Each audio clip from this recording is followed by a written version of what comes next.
What if I told you one of the world's most developed economies made a series of decisions that slowly turned growth into stagnation? A country that once promised stability, security, and prosperity for all is now struggling with slow growth, rising debt, and an economy that just won't move forward. Investors once saw France as a safe, stable powerhouse, a place where long-term growth was almost guaranteed. But today, many are asking a different question. Is France still a smart investment or a warning sign? Because behind its strong welfare system, high living standards, and global reputation lies a deeper story. One of policy mistakes, rigid systems, and missed opportunities. This is not just a story about one country. This is a lesson about how even the strongest economies can slow down when the wrong decisions are made at the wrong time. So what exactly went wrong?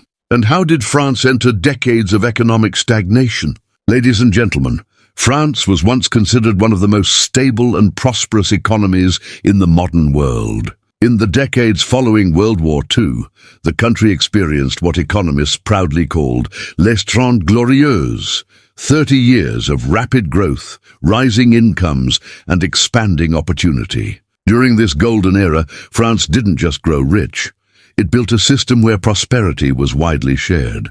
The government invested heavily in infrastructure, education, and state-led industries, creating jobs and stability for millions. A strong welfare state ensured that even ordinary citizens enjoyed healthcare, social security, and a high standard of living. At its peak, France became a symbol of balance, a country where capitalism and social protection worked hand in hand. Its industries were competitive, its workforce was protected, and its middle class was thriving. For many, France represented the perfect economic model. But beneath this success, cracks were slowly beginning to form. Policies that once fueled growth were becoming rigid. Systems designed to protect were starting to resist change. And while the world around France was evolving rapidly, its economic structure began to stand still. What seemed like strength was slowly turning into a hidden weakness. As the golden era faded, France entered a new phase, one where success slowly turned into complacency. The very systems that had once powered growth began to create rigidity. Labor laws became stricter, making it difficult for businesses to hire and fire workers. What was designed to protect employees started discouraging companies from expanding in the first place. At the same time, government spending kept rising. France doubled down on its welfare model, offering generous pensions, unemployment benefits, and public services. While this ensured social stability, it also placed a growing burden on the economy. Taxes increased and businesses began to feel the pressure. Meanwhile, the global economy was changing rapidly. Countries were becoming more competitive, more flexible, and more innovation-driven. But France struggled to adapt. Its policies remained heavy, its systems slow, and its reforms limited. Investors started noticing something unusual. France wasn't collapsing, but it also wasn't growing the way it used to. Growth slowed, productivity weakened, and unemployment, especially among the youth, remained stubbornly high. This wasn't a sudden crisis. It was something far more dangerous, a slow, silent stagnation. As years passed, the economic model of France became increasingly difficult to sustain. What was once its greatest strength, a powerful welfare state, was now turning into a heavy financial burden. The government continued to expand social benefits, ensuring pensions, healthcare, unemployment support, and subsidies remained among the most generous in the world. While this protected citizens, it came at a cost, and that cost kept rising every single year. To fund this system, taxes had to remain high. Businesses faced increasing pressure, and individuals saw a significant portion of their income go back to the state. For investors, this raised serious concerns. High taxes meant lower returns and lower incentives to take risks or expand operations. At the same time, France's population was aging. More people were retiring, fewer were entering the workforce, and the gap between contributors and beneficiaries kept widening. The pension system, once a symbol of security, was slowly becoming unsustainable. Economic growth was no longer strong enough to support this expanding system. Instead of driving progress, the system began to depend on borrowing. Debt started to rise, deficits widened, and the government found itself trapped between maintaining social stability and fixing its finances. This was no longer just a policy challenge. It was turning into a long-term economic dilemma. Another factor that silently undermined France's economy was its high taxation system.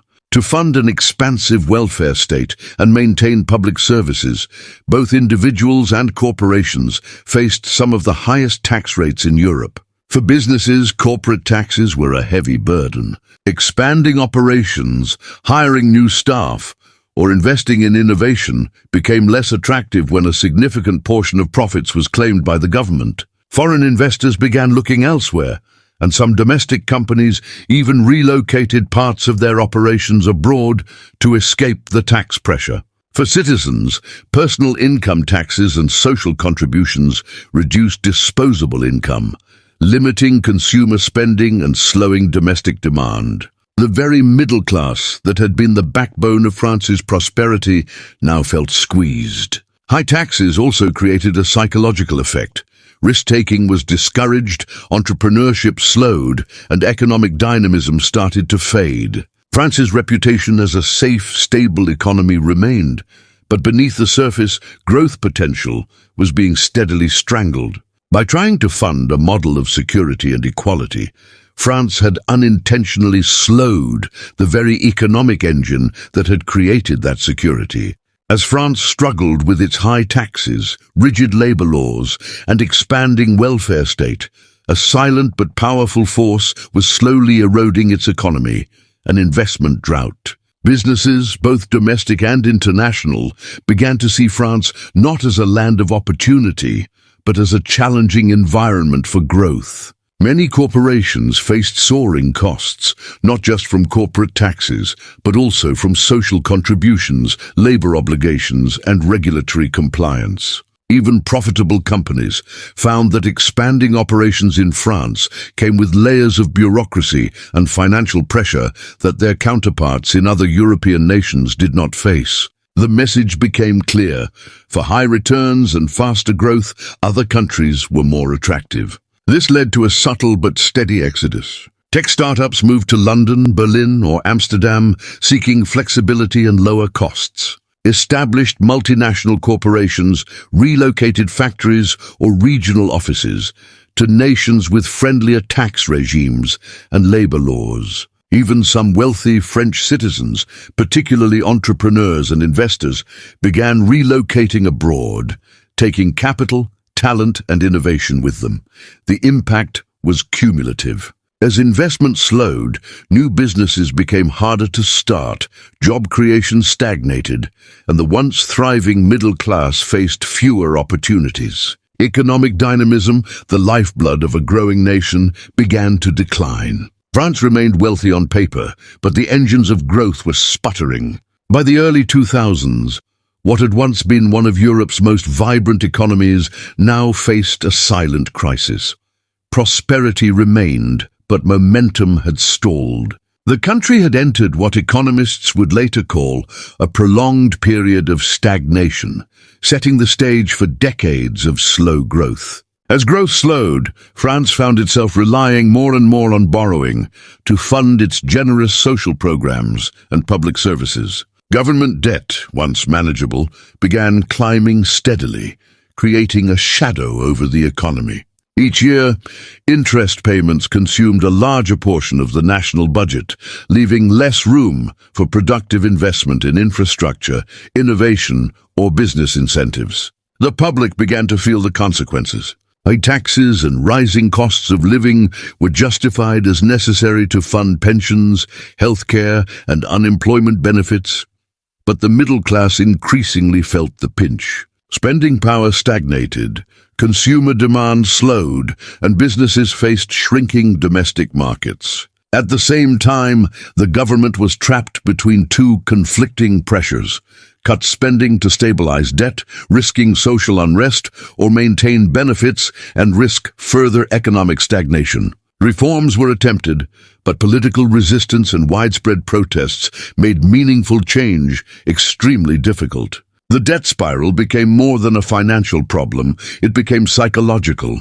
Investors, entrepreneurs, and citizens all began questioning whether France could maintain its economic model without drastic change. The country's stability, once admired, now seemed rigid and fragile. By the 2010s, France had entered a new reality, not crisis, but a long-term trap where slow growth, rising debt, and fiscal inflexibility fed on each other. One of the unique challenges of France's stagnation was how social factors amplified the economic problem. France has always been known for its active civil society, but decades of slow growth, rigid labor markets, and rising fiscal pressure created frustration across the population. Strikes, protests, and demonstrations became recurring headlines. Every attempt at reform, whether adjusting pensions, changing labor laws, or cutting spending, met massive public resistance. The government struggled to implement policies that could modernize the economy, fearing political backlash. This environment made France seem paralyzed. Businesses hesitated to invest, workers feared instability, and even international observers saw a country unable to act decisively. Unemployment, particularly among youth, remained stubbornly high. The economy's inability to create new opportunities fueled social tensions, creating a cycle where frustration hindered economic reforms and economic stagnation fueled further frustration. Essentially, France's strengths, its active civic engagement, high expectations for social welfare, and strong worker protections, had become a double-edged sword. They contributed to social stability for decades, but in the context of stagnation, they slowed the very changes needed to revive growth. Before we end, here's the most important takeaway from France's decades-long economic stagnation and why every investor, policymaker, and curious mind should pay attention. France's story isn't about collapse. The country remains wealthy, sophisticated, and globally influential. But it's a cautionary tale. Even a strong economy can stall if it clings too tightly to stability while ignoring change. High taxes, rigid labor laws, over-reliance on debt, and slow reforms created a silent trap that slowed growth for decades. For anyone watching this on CashLorex, think of it like this. Prosperity isn't just about having wealth today. It's about creating systems that keep money, growth, and opportunity moving forward tomorrow. France had the tools, the talent, and the resources, but without adaptability, even a powerhouse can lose momentum. The lesson is clear. Protect your investments, stay flexible, and always look for signals of stagnation before it's too late. France shows us how subtle policy choices can have massive long-term effects. So if you want to learn more about how global economies rise and fall, and how you can spot opportunities before the world reacts, stay tuned to CashLorex, where we break down economics, investing, and financial stories like no one else.